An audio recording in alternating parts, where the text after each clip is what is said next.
হ্যাঁ, আমরা এই দাবি করি না যে আল্লাহ রাসূল সাল্লাল্লাহু আলাইহি ওয়াসাল্লাম নিজেই যেই পতাকা উড়িয়েছিলেন সেই পতাকার মধ্যে কালেমা লেখা ছিল, কারণ এই সংক্রান্ত যে হাদিসটা পাওয়া যায় হাদিসটা দুর্বল, সনদগতভাবে দুর্বল। তো নিশ্চিতভাবে এটা বলার সুযোগ নাই যে নবী যেই পতাকা উড়িয়েছিলেন, হ্যাঁ পতাকার রং কি এটা সহিহ হাদিসের মধ্যে আছে। তো তার মধ্যে মাকতুবুন ফিহি লা ইলাহা ইল্লাল্লাহ মুহাম্মাদুর রাসূলুল্লাহ, তার মধ্যে লেখা ছিল লা ইলাহা ইল্লাল্লাহ মুহাম্মাদুর রাসূলুল্লাহ। এই সংক্রান্ত হাদিসটা দুর্বল। তো হাদিস যদি দুর্বল হয় নিশ্চিত করে এটা দাবি করার সুযোগ নাই। তবে ইসলামের সাধারণ থেকে সাধারণ কোন বিষয়কেও কেউ যদি অপরাধ হিসাবে সামনে হাজির করে, অপরাধ যেটা একটা জঙ্গিবাদ, একটা সন্ত্রাস, একটা টেরোরিজম এর প্রতীক হিসাবে যদি জাহির করে, তাহলে ওদের সেই প্রতিবাদ হিসাবে এবং ওদের সেই প্রোপাগান্ডাকে রুখে দেওয়ার জন্য সাধারণ থেকে সাধারণ জিনিসগুলোকেও ব্যাপকভাবে ছড়িয়ে দেওয়া, সেটাও জিহাদের অংশ হয়ে যেতে পারে। যেমন গরু, সারা জীবন গরু একবার না খেলে কি সমস্যা? আমার কি ঈমান চলে যাবে নাকি কবিরা গুনাহ হবে? কিচ্ছু হবে না।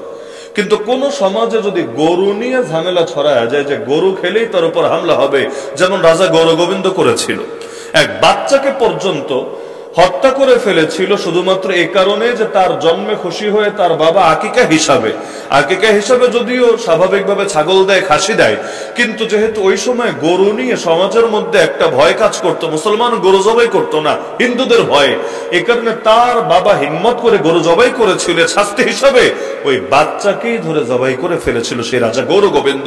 তো এমন যদি কোনো সমাজ হয় যেখানে মুসলমানরা পর্যন্ত গরু জবাই করতে ভয় করে এবং হিন্দুদের হিন্দুয়ানি সংস্কৃতি এমন ভাবে ছড়িয়ে যায় যে মুসলমান কোরবানির দিন গরু জবাই করলে তারে ধরে জবাই করে ছাড়ে, সেই সমাজে কেউ হিন্দুত্ববাদী আগ্রাসনকে রুখে দেওয়ার জন্য কেউ যদি প্রকাশ্যে গরু কোরবানিও করে, আমরা মনে করি এর দ্বারা সাংস্কৃতিক জিহাদের সুন্নত জিন্দা হবে। কারণ জিহাদ সবসময় শুধু অস্ত্র দিয়ে হয় না, জিহাদ কখনো সংস্কৃতির মাধ্যমেও হয়। বিগত দিনে সরকার এটা ছড়ানোর চেষ্টা করেছিল, বিভিন্ন সংস্থাগুলো মাঝে মাঝে যেগুলো প্রোপাগান্ডা চালাতো, পত্রিকার মধ্যে এসেছিল জঙ্গি চেনার 15টা আলামত, জঙ্গি চেনার 15টা আলামত, এর মধ্যে মুখে দাড়ি রাখা, টাকনুর উপরে কাপড় পরা, এমনকি কথায় কথায় আরবি শব্দ বলা, যেমন জাযাকাল্লাহ, মাশাআল্লাহ ইত্যাদি আরবি শব্দ বলা, এগুলোকে জঙ্গি হওয়ার আলামত বলা হয়েছিল। তো এখন কখনো যদি দাড়ি রাখলে জঙ্গি বলে, আমার এখনো মনে পড়ে 2005 সালে দেশে সিরিজ বোমা হামলা হওয়ার পর ওই সময় রাস্তাঘাটে চলতে গেলে আমাদেরকে টিটকারি মারতো যে হুজুর বোমা টোমার সাথে নাই তো, বিশেষ করে যদি ব্যাগ থাকতো, মাদ্রাসা থেকে বাসায় যাচ্ছি, বাসা থেকে মাদ্রাসায় যাচ্ছি, টিটকারি মারতো, হুজুর বোমা টোমা নাই তো। কোন সমাজে দাড়ি রাখলে যদি কেউ জঙ্গি বলে ট্রিট করে, তাহলে ওই গালি খাওয়ার ভয়ে মুসলমান কি দাড়ি রাখা ছেড়ে দিবে নাকি? পৃথিবীর কে কি বললো না বললো কিছু আসা যায় না। ইনশাআল্লাহ আমরা ইসলামের একটা আদর্শকেও কিচ্ছুতেই মরতে দেব না। এজন্য সাহাবী নিচে খেতে বসেছেন অন্যদের সাথে খ্রিস্টান বাদশার দরবারে, হঠাৎ করে হাত থেকে খাবার কিছু পড়ে গেল, তিনি চাচ্ছেন খাবার উঠিয়ে খাবেন, এটাই তো সুন্নত। খাবার যদি হাত থেকে পড়ে যায় এটাকে ফেলে রাখা সুন্নত নাকি তুলে পরিষ্কার করে খাওয়াটা সুন্নত?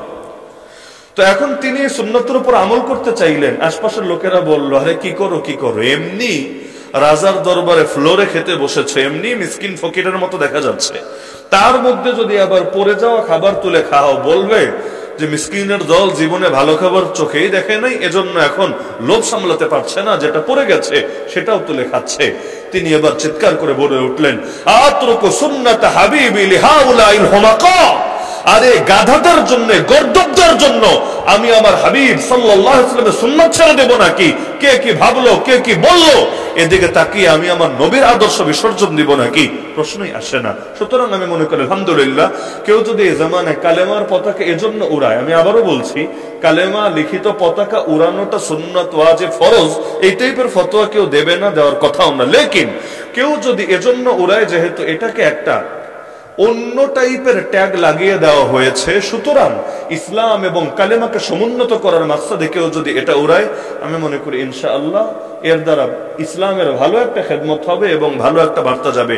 এই যে মার্চ ফর গাজা হলো, ফিলিস্তিনের বিশাল পতাকা ছিল সামনে, সঙ্গে কিন্তু কালেমা সাদা একটা পতাকাও ছিল। সারা দুনিয়া দেখেছে আলহামদুলিল্লাহ এই জাতির বুকের ভেতরে কালেমা আছে এবং তারা কালেমার পতাকা উঁচিয়ে ধরতে ভালোবাসে।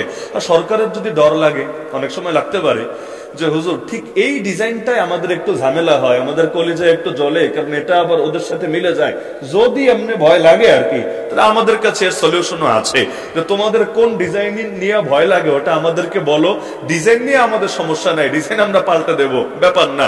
যেটাতে তোমাদের ভয় না লাগে ওইটার ব্যাপারে অন্তত তোমরা নিজেরা উৎসাহিত করো, কিন্তু করবাও না, করতে দিবাও না, তাহলে বোঝা যাবে তোমাদের চুলকানি আসলে কালেমা ছাড়া ভিন্ন কোনো কিছু নিয়ে না। কারণ এই বাংলার জমিন এক সময় কালেমার পতাকাই ছিল রাষ্ট্রীয় পতাকা।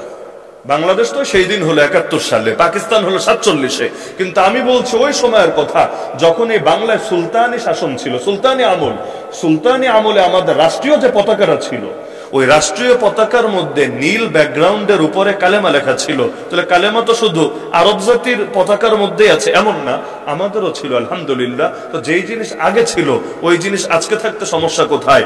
ওরা 1000 বছর আগের সংস্কৃতি নাম দিয়ে পহেলা বৈশাখে মঙ্গল শোভাযাত্রা পর্যন্ত পালন করে, কেন? আগের জিনিস ছাড়া যাবে না, তো ভালো কথা, আমরাও আগের কালেমা ছাড়বো না। যতদিন পর্যন্ত বেঁচে আছি কালেমা আঁকড়ে থাকবো, মরার সময়ও কালেমা জপতে জপতে শেষ নিঃশ্বাস ত্যাগ করবো ইনশাআল্লাহ।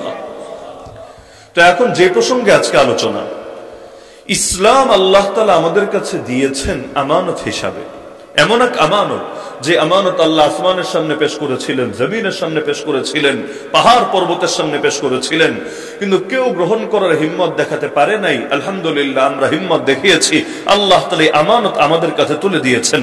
আমি যদি আপনাকে 1 লক্ষ টাকার আমানত দিয়ে যাই, দিয়ে ঢাকায় গেলাম, বিদেশে গেলাম, যেখানে গেলাম, আসার পরে আপনি যদি আমাকে পুরো আমানতটা ফিরিয়ে না দিয়ে আংশিক ফেরত দেন, দিয়ে গেলাম 1 লাখ, ফেরত দিলেন আপনি আমাকে 80,000, 50,000, 60,000, আমি কি আপনাকে ভালো বলবো না প্রতারক বলবো? আজকে মনে হচ্ছে ব্রাহ্মণবাড়িয়া নামে কোনো পাহাড়ি এলাকায় মাহফিল করছে। বাস্তবিক ব্রাহ্মণবাড়িয়ার মানুষকে এতকাল যেভাবে দেখে এসেছে, আজকে মনে হচ্ছে কোন পাহাড়ি এলাকা। পাহাড়ি বলছি এজন্য যাদের বাংলা ভাষা বুঝতেই কষ্ট হয়, মানে পরিবেশের সাথে অভ্যস্ত না, কথার সাথে অভ্যস্ত না। আমার কেন যেন মনে হচ্ছে নাকি ঘুম দিয়ে উঠেছেন, নাকি পেটে খুব বেশি ক্ষুধা লেগেছে, নাকি বেগম সাহেবা ফোন দিয়ে আপনাদের মনোযোগ কেড়ে নিয়েছে, আমি বুঝতে পারছি না। তাহলে মনে হচ্ছে কবরস্থানে বয়ান করছি। এমন হলে আসলে আমার জন্য বয়ান করাটা জটিল, আমার জন্য জটিল। ওই যারা অন্য স্টাইলে করে তাদের জন্য সমস্যা হবে না, কিন্তু আমার জন্য কথা বলা জটিল। তো আর কতক্ষণ দেখবো আমি, যদি এরকম কবরস্থানের সিলসিলা জারি থাকে, তো আপনাদেরকে না শুনিয়ে কবরস্থানের সামনে করলে আমার ফিলটা সমানই থাকবে, কোনো সারা শব্দ নাই, কোনো কিছু বুঝে নাকি বুঝে না তাই বুঝি না। জিজ্ঞাসা করি মাঝে মাঝে 2-1টা এজন্য, যে না বুঝলে অন্তত দ্বিতীয়বার বলা যাবে। তো কথা না বুঝে বদহজম হলে তো ঝামেলা। বললাম একটা, আপনি বুঝলেন আরেকটা, পরে বলবেন হুজুর এই বয়ান দিয়ে গেছে অথচ এটা আমি দেই নাই, এটা তো ঝামেলা। এজন্য বোঝেন কি বোঝেন না, এটা অন্তত আমারে বোঝাতে হবে। না হলে ওয়াখিরু দাওয়ানা আলহামদুলিল্লাহ বলার জন্য আমি রেডি আছি। আর কমিটির সাথে কোনো কন্টাক্ট আছে নাকি? কমিটির সাথে কন্টাক্ট আছে নাকি আমার? এটা তো ভালো করেই জানেন যে হুজুর 1 ঘন্টা বয়ান করতে হবে, তাহলে এত টাকা আপনার হাদিয়া দেওয়া হবে না, কোনো কন্টাক্ট নেই আলহামদুলিল্লাহ। এমনকি কি দিবে কি দিবে না তাও আমি কিছু জানি না। তো যার কারণে আমারই ভয় নাই আলহামদুলিল্লাহ, যে আমি এখন ওয়াখিরু দাওয়ানা বললে আবার কোনো ঝামেলা টামেলা হবে কিনা। সুতরাং যতক্ষণ পর্যন্ত স্বতঃস্ফূর্ততা থাকবে কথা হবে, না হলে আসসালামু আলাইকুম রহমতুল্লাহ দিয়ে বিদায় নেওয়া হবে। কিছুক্ষণ বলবো না শেষ করে দিব এখানে। এখন মনে হলো না কবরের লোকেরা আবার কিয়ামতের ময়দানে জেগে উঠেছে। আচ্ছা, যে প্রসঙ্গে বলছিলাম যে ইসলাম আল্লাহ আমাদের কাছে আমানত হিসাবে দিয়েছেন, এবং কিয়ামতের দিনে আমানত নিয়ে রব্বুল আলামিন আমাদের সবাইকে প্রশ্ন করবেন। ইত্তাখাযু হাযাল কুরআনা মাহজুরা, সেদিন নবীজি পর্যন্ত অনেকের ব্যাপারে বিচার দিবেন, হে আল্লাহ তারা এই কোরআনকে একটা পরিত্যক্ত বস্তু হিসাবে গ্রহণ করেছে। কারণ আমার আল্লাহ যে ইসলাম আমাদেরকে দিয়েছেন, যে কোরআন আমাদেরকে দিয়েছেন, এর মধ্যে ইলমও আছে, দাওয়াতও আছে, নামাজও আছে, রোজাও আছে, জিকিরও আছে, আত্মশুদ্ধিও আছে। একই ইসলামের মধ্যে খেলাফতও আছে, একই ইসলামের মধ্যে জিহাদও আছে, একই ইসলামের মধ্যে দিন কায়েমের কথাও আছে, একই ইসলামের মধ্যে মাজলুমের পাশে দাঁড়ানোর কথাও আছে, একই ইসলামের মধ্যে দ্বীনের রঙে গোটা জমিনকে রঞ্জিত করা, রঙিন করার কথাও আছে। সুতরাং যে আমানত আল্লাহ দিয়েছেন, কিয়ামতের দিনে পুরো আমানতের ব্যাপারেই তো আল্লাহ আমাদেরকে প্রশ্ন করবেন। যদি এমন হয় আংশিক ধরে রাখলাম, আংশিক ছেড়ে দিলাম, বড় ফাঁসা ফেসে যাব, নবী এবং কোরআনে আমাদের বিরুদ্ধে আল্লাহর আদালতে বাদী হয়ে যাবেন। সুতরাং ইসলামের প্রতিটা অংশ, প্রতিটা বিধান দামি। যেই জামানায় যেই জিনিসের উপর আঘাত আসবে, ওই জামানায় ওইটা আরো বেশি দামি। আপনি মুজাদ্দিদদের জীবনে যদি পড়েন, মুজাদ্দিদ আল ফেসানি রাহমাতুল্লাহ আলাইহি বলেন, অথবা আগের পরে যত মুজাদ্দিদদের জীবনে পড়বেন, দেখবেন তাদের জামানায় এক একটা ইসলামের এক একটা বিধানকে লোকে দুর্বল বানিয়ে ফেলেছিল, নিস্তেজ বানিয়ে ফেলেছিল, এগুলো সমাজের মধ্যে আমল কমে গিয়েছিল। আলহামদুলিল্লাহ তারা এগুলোকে আবার জিন্দা করেছেন। আর নবীর একটা সুন্নাতকে কেউ যদি জিন্দা করে, আল্লাহ তাকে শহীদের সওয়াব দান করেন। জিন্দা কারে বলে? যেটা সমাজের মধ্যে সকলে আমল করে, এটা তো জিন্দা বলে না, আমল হচ্ছেই। কিন্তু যেই জিনিস সমাজ থেকে হারিয়ে গেছে, যদিও নবীজির আদর্শ ছিল কিন্তু লোকেরা ভুলে গেছে, এটাকে কেউ যদি জিন্দা করে, ফালাহু আজরু শাহীদিন, মিয়াতি শাহীদ এটা দুর্বল, ফালাহু আজরু শাহীদিন, তার জন্য রয়েছে একজন শহীদের সমতুল্য মর্যাদা। তাহলে ইসলাম পুরোটাই আল্লাহ আমাদেরকে দিয়েছেন, পুরোটাই জরুরি। আমাদের নবী আমাদেরকে এমন কিছু দিয়ে যান নাই যেটা ফালতু, এমন কিছু দিয়ে যান নাই যেটা অপ্রয়োজনীয়, এমন কিছু দিয়ে যান নাই যেটা অনর্থক, এমন কিছু দিয়ে যান নাই যার জন্য মাথা নত করে রাখতে হবে, এমন কিছু দিয়ে যান নাই যার জন্য ইসলামের কিছু বিধান আড়াল করে রাখতে হবে। না হলে আমেরিকা খারাপ বলবে, ইন্ডিয়া খারাপ বলবে, অমুক তমুক খারাপ বলবে। আরে না, ইসলামে এমন কিছু নাই যেটা নিয়ে লোকে খারাপ বলতে পারে। হ্যাঁ, বাদুরও তো সূর্যের আলো দেখতে পায় না, এটা সূর্যের কোনো দুর্বলতা না, এটা বাদুরের চোখের দুর্বলতা।